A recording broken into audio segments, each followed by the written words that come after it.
Readers Entertainment Radio presents Book Lights with your host, author Lisa Kessler. Book Lights, where we're shining a light on good books. Well, hello, everyone. We are solidly moving into May. I hope wherever you are, it's starting to warm up and flowers are blooming. You're in for a treat today if you're listening live or if you're listening later, because you're about to meet Tasha L. Harrison. And if you haven't met her or read her books yet, oh my gosh, you have books to buy. Anyway, if you haven't met her yet, I'll read her bio here so you can get to know her a little bit more. She's often accused of navigating life without a filter. Tasha L. Harrison has managed to brand herself as the author who crafts characters and stories that make you feel all the feels. She writes erotica and erotic romance with heroines just as brazen as herself and heroes that know that they are messy and dramatic, but you love them anyway. She lives in upstate South Carolina with her husband and 2 sons.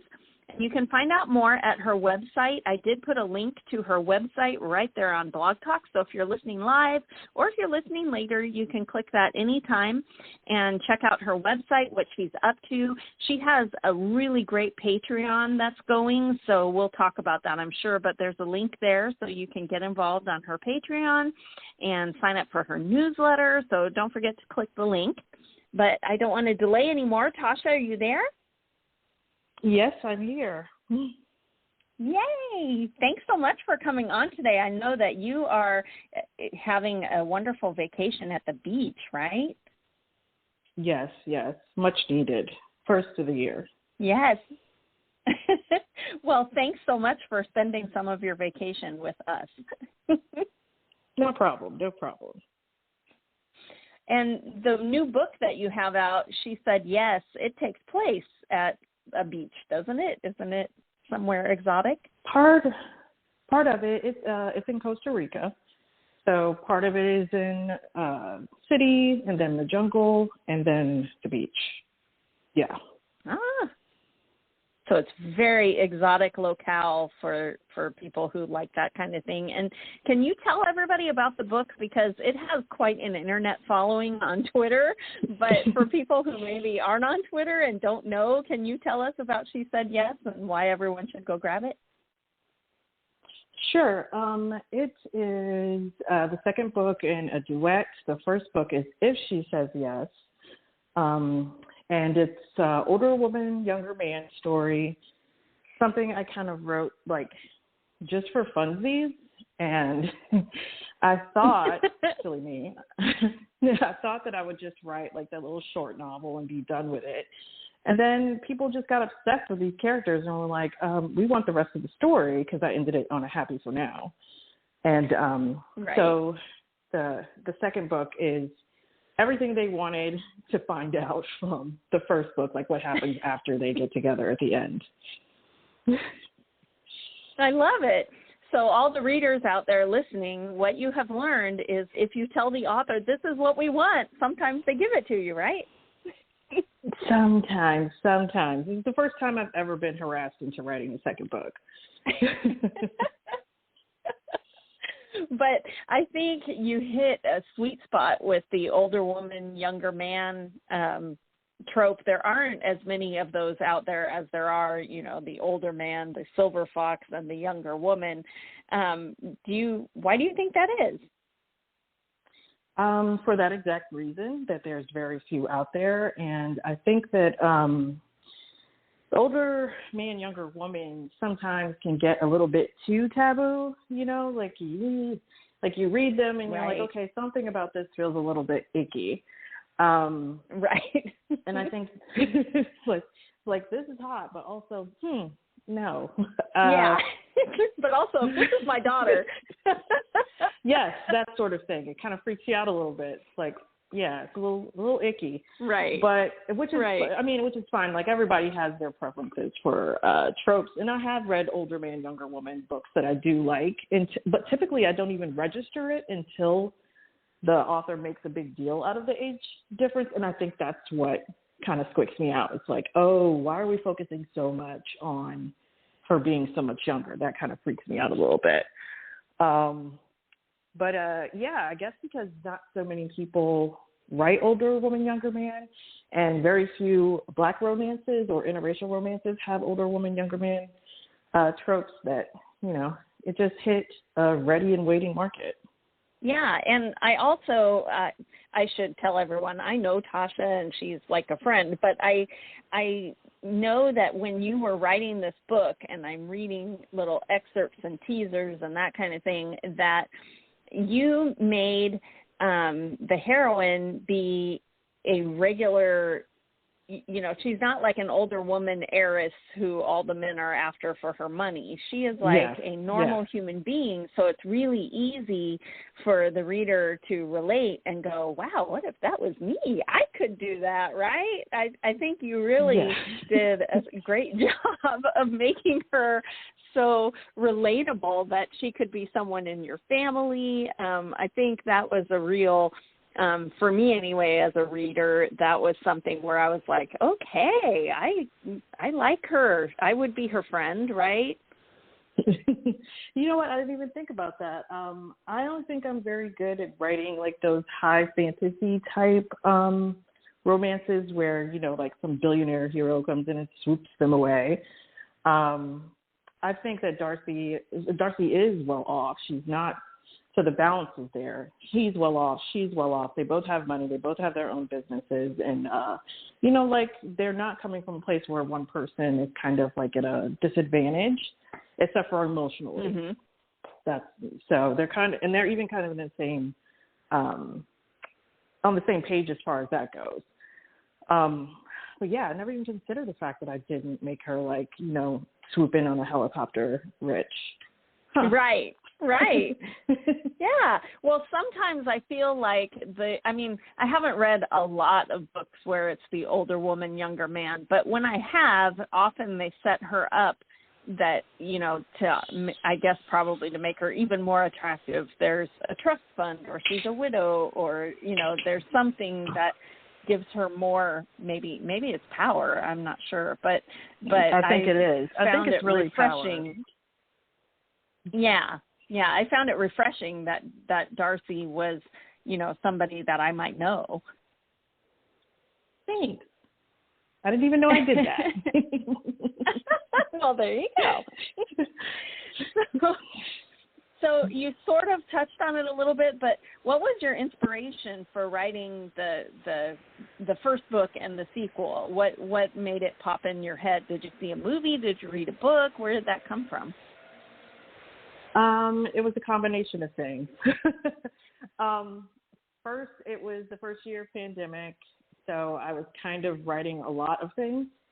I had an idea for a story that was going to be like my best friend's mom type of story, like Stacy's mom's got it going on type stuff. I love that. But I didn't really have a firm idea. And then during pandemic, some little boy on TikTok did a video of him tying himself up with the belt, like he was doing like the cowboy handcuffs on himself on the belt. And I was like, okay, this is all coming together. And then Katie Robert wrote her older man, younger woman book. And I was like, okay, this just seems very fantastic. And I want to like get involved in the fun. Like I just wanted to embrace that same sort of energy that Katie had going on. Like she was just completely delighted by writing this book. And I was like, wow, it's been a long time since I felt that way. And I wanted to like catch some of that energy. And that's how it was inspired. I love that. And do you have a favorite scene in the book? I mean, without spoilers, but do you have a favorite scene that when you think of that book, you go, oh? It's probably the shower scene where Darcy is like spying on him. And then in the second book, it's when she does tie him up for real the first time. Because she's kind of like, he thinks that she's a dom, but she's not sure that she's got any dommy tendencies because she's always been a nurturer. So, like he's kind of trying to coax that out of her. So she's learning on the job kind of. So it's kind of full of like, I don't know, there's a little bit of slapstick in there. They laugh at each other. Weird things happen, but it's still hot too. So, yeah, probably those two scenes.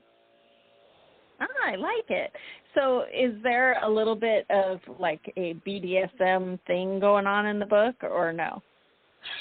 A teensy bit. It's, well, Tomas identifies as submissive, and I shouldn't say teensy. There's various degrees of submission, and I think a lot of times in BDSM romance, everybody kind of leans really hard on like the stereotypes and kind of the caricature version of BDSM. It's like, all latex and ball gags and crazy stuff like that. And they're just kind of, right, two people figuring things out, but without all the props, without, it's just really about their attraction to each other and then being able to communicate what they want from each other. And I think that is like, to me, that is hotter than like, oh, she's wearing like latex head to foot, because I'm just thinking, how's she going to get out of that thing?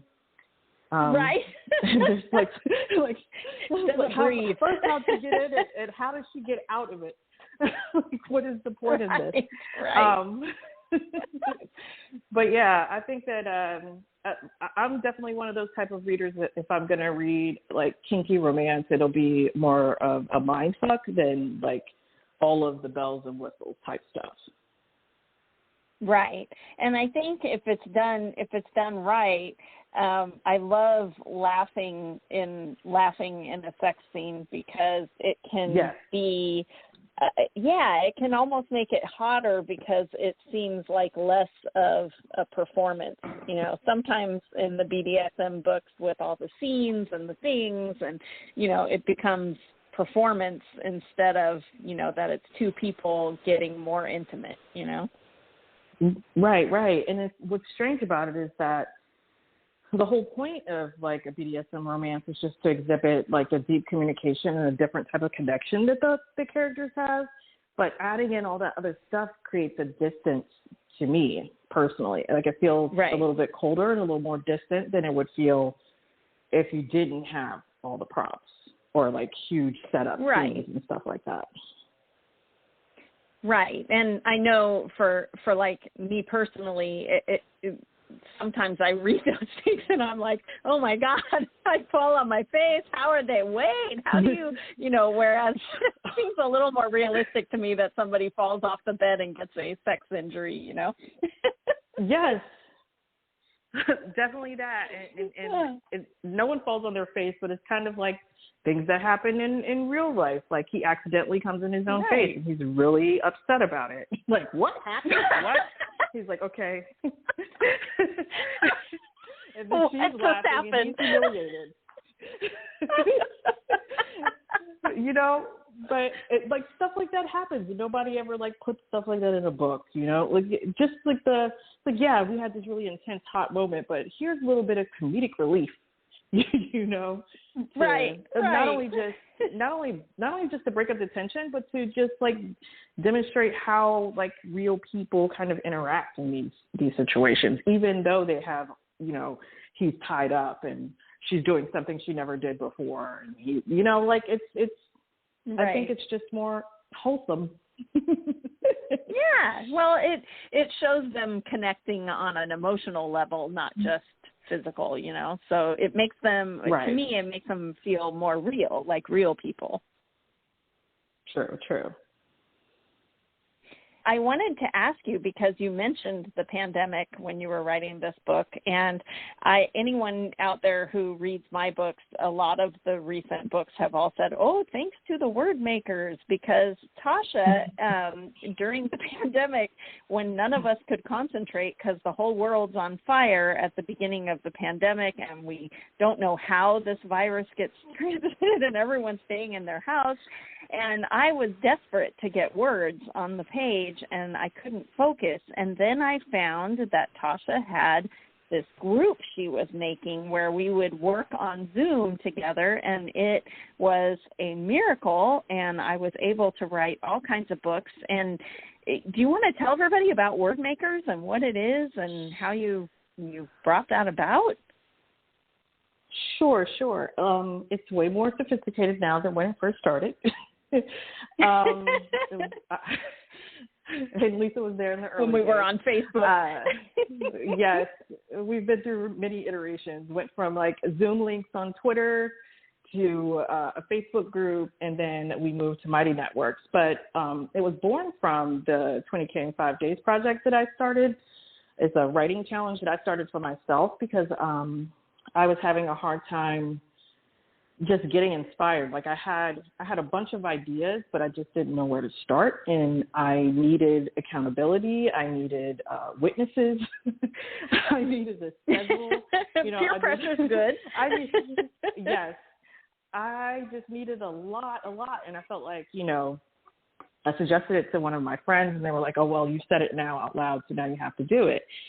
And, just running that challenge has been probably one of the biggest gifts I've ever given to myself. And like creating the group, which was kind of an accident, we've all been learning on the job as we go. You built it and we will come. Exactly. It's like we need a space. And I was like, okay, Facebook. I was like, no, I hate Facebook. We all hated Facebook. And I was like, okay, let's move to Mighty Networks. And then things really got cranking then. But you, whenever I think about the group, especially like the first, like OG word makers, like you are the one who is like most improved. Like I always get super inspired by your story. Always. Yeah, well, I owe so much to all of the word makers. It was at a really dark point in my life, and just being able to have that community where, everyone is working, so I'm going to work and I can do this. It's just a half-hour sprint. And words started happening again. It really is magic. I know we joke about our coven, but there is definitely, magic there in having community of people who know what you're going through and who are going through it too, and everyone gets the words on the page. Even though everybody's writing different stuff, it's really fun. Yeah, and I think it's good, number one, to see other people, especially at varying stages of their career, suffering through the same stuff that like a newbie suffers through, and getting to talk and brainstorm about, like plot ideas and how, how are y'all creating your own ads? What do you do about promo? Like, it's just good to have a space to come to talk about stuff like that because, yeah, there's Twitter, yeah, there's Facebook, but this is more, it's like you guys are our co-workers. Like I go to the office for an hour and a half every day. Yes. So it can be like a job. And do our work.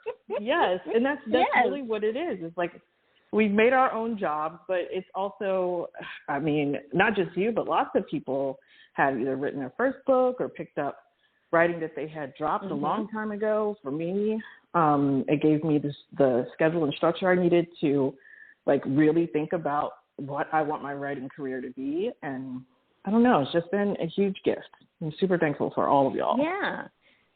And for all the people who might be listening who are like new writers who are looking for some kind of community, I don't think anyway. I don't know. Maybe I should let you say, but I don't think we have like, an application process that they have to do, right? No. How can people join? No application. Just follow the link that's on my website. There's a link to the actual group, and you get a 30-day trial for free. Try it out, show up to some write-ins, and then decide from there if it works for you. There is no application, but then you said that, and I was like, should I have one? But no, I don't think so. I think everybody in the group kind of like, if you're there and you love it, you love it. If it doesn't work for you, then you kind of just weed yourselves out. It doesn't require any like, big hand in the sky, corralling or whatever. Yeah, and after the 30 days, if you are, if you want to do it, then you get committed and you sign up for the membership, and hopefully that also helps encourage you to show up and actually get words on the page. So if you're listening and you're newer to writing, don't feel like, I'm not good enough yet. hop over to Tasha's website. The link is right there. And click on word makers because we'll help you get words on the page. Yep. Yeah, I mean, because that's our real focus. Like, all the other stuff is fun. Like, Lisa did a couple of tarot classes for us. Lucy Eden came in and did a book box workshop. We got a book cover workshop coming up, editors, like a self-editing workshop, all kind of stuff. So, you know, yes, you get the book business stuff, but most of it is just like, come in here and write with us because that's what we're doing every day. Yes, for sure. And for the people who are listening who are not interested in writing, but they're really big readers and like to be involved with authors, how about you tell them about your amazing new Patreon that you're doing? You're like publishing books to Patreon first, aren't you? Yes. I'm using it to kind of slow down the publishing machine. Not all of us are Lisa. Lisa can crank out like a book in 30 days. Like, she went from 0 to 100. Sometimes. Like, yeah. Lisa's always writing something. She can crank something out quickly. But primarily I started the Patreon because, I always wanted to start one, but I wasn't really sure how to make it work. Like, I didn't want to make it another content churn, like something that needed additional words from me. So what I've been doing is serializing the novels that I'm writing to a selective group of people on the Patreon. And then at the end, they get the full novel, paperback, and ebook. And then I'll, like, whenever I decide to release it wide, I do. But what it's really given me is a chance to connect with some readers that, like, on a more intimate level, which I think is one of the things that I'm going to be focusing on for the next little bit, because Twitter might be doing something over there, and I'm not interested in Facebook. So I needed to find another way to connect. And I think that is like, it's like the best way to have like a direct conversation with the readers. Yeah, for sure. I have Patreon too, and I really enjoy the community that you make over there with your readers. And for anyone who's listening who doesn't know what Patreon is, if you go to patreon.com, you can find all kinds of art. It's all kinds of content creators. There's podcasters, models, artists, writers, people who do their own web comics, all this kind of stuff, and you can get involved. And what Patreon is it makes you a patron of the arts. So you can sign up for someone's Patreon. It might be $5 a month to this person, and then you get insider things that other people don't get to be involved in, and you can sort of in a way be part of the content creation. So it's really a cool thing to check out. And Tasha's is really neat because she's actually publishing books there before they ever get published wide. So go get involved. Yeah, I'm not the first one to do that. I know that there's a couple of other people that have a bunch of books that just live on Patreon. And, you know, there's going forward, of course, I'm not going to serialize every novel, but some of the stories are just going to live there, and they're only going to be available to Patreon subscribers. But, you know, like my larger series and my, you know, bigger stuff that I write will definitely go there first. And, you know, people like to be in the know, that you heard it first, the cool kids club type thing. Right.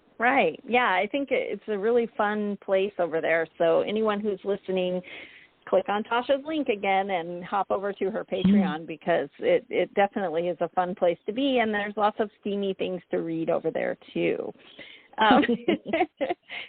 So everybody's always really curious about your writing journey because everybody's is so completely different, especially now that it's not, you know, it used to be that you get an agent, your agent sells your book, and then you have a publisher, and that's how it goes. But it's not like that anymore. And so it's always very interesting how it all happened for you. Did you always want to write? Did you, you know, what did your publishing journey look like? I don't remember always wanting to write, but I always remember being a writer. And as I get older and I talk to like my older family members, they all have like this thing. It's like, I remember when you wrote this poem, or I remember that time you used to make these comic books for you and your friends every week in middle school. And, when you're living through it, you're not really thinking, oh, this is the thing that I'm going to do when I grow up. Because honestly, right. the message got put in there very early on that this doesn't make money. Like, this is fun, but this doesn't make money. So you have to do the thing that makes money. And right. I did. And then the writing, the more stressed out I was about my day job, the more I wanted to write. So, yeah, it just kind of developed from there. I don't have an agent. I don't really have a lot of interest in traditional publishing. I always say that if I come up with something that I feel like needs a big publishing house behind it, then I will go on submission then. But even then, sometimes I think about these are my tiny stories. I don't want to give them away. Right. You want all the control. And it's really hard to relinquish that once you've had it for a long time, because you don't think of it like, oh, these people are going to help me. You're thinking, oh, no, they're going to take all of my money, Right. Because the system is not set up for the author to win. Like, it's set up so the publisher gets the bulk of the money. So you have to be ready to be like, oh, okay, I guess, I'm going to go for the mark of success is different in this way. You know what I mean? So, right. Well, hopefully they're getting you a bigger audience. Yeah. Yeah. Yes. It's all a gamble. It really is. It really is. And I think that I feel like I don't take a lot of risks when I'm doing it myself, but when I look at what's actually being published, I know that I am, because right. I don't have to think about like who is their customer. I just think about who my reader is, and I know her. So I love that. So speaking of your readers, what's next for you? What are you working on next? I'm working on a top secret book that I can't tell anybody about, which is driving me nuts. But that book will be out in August. I'm working on that now. And then the next book will be the second book in the Ampersand series, which is like a continuation series of another series that I wrote that has like all the side characters and how they find love and all that kind of stuff. So the next book will be Time and Tequila with Eve Santiago's brother and Levi's sister. Eve Santiago's from The Bus Diaries, and Levi is from The Truth Duet. So that's all in the same world, and they're going to hook up at Levi. Well, it's not. You're crossing the world.